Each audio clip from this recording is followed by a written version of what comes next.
নমস্কাৰ সকলোকে আজি আকৌ এটা কেকৰ অৰ্ডাৰ আছিল এয়া চাওকচোন মই কেকটো ৰেডি কৰি লৈছোঁ আপোনালোকে যদি মোৰ পৰা কেক ল'ব বিচাৰে তেন্তে মোৰ লগত যোগাযোগ কৰিব পাৰে মই এনেকৈ আপোনালোকক ধুনীয়া ধুনীয়া কেক বনাই দিম এয়া চাওকচোন কেকটো তিনিটা লেয়াৰত মই কাটি ল'লোঁ কাটি লৈ এতিয়া মই আইচিং কৰিম চাওকচোন স্পঞ্জকেইটা কিমান সুন্দৰ হৈছে এয়া চাওক মই এতিয়া আইচিং কৰিবলৈ ল'লোঁ প্ৰথম মই চেনি পানী দিম চেনি পানী দিয়াৰ পিছত ক্ৰীম দিম ক্ৰীমৰ ওপৰত ষ্ট্ৰবেৰী ক্ৰাছ দিম সকলোৱে জানেই নিশ্চয়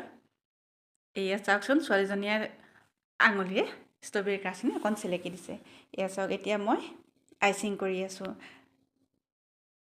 এয়া এতিয়া ষ্ট্ৰবেৰী ক্ৰাছ দিছোঁ ষ্ট্ৰবেৰী ক্ৰাছ দি ক্ৰীমৰ ওপৰত মিলাই দিম তেতিয়া কেকটো খাবলৈ কিন্তু বহুত ভাল হয় বহুত সোৱাদ লগা হয় আপোনালোকেও যদি সোৱাদ লগা কেক বিচাৰে তেন্তে যোগাযোগ কৰিব দেই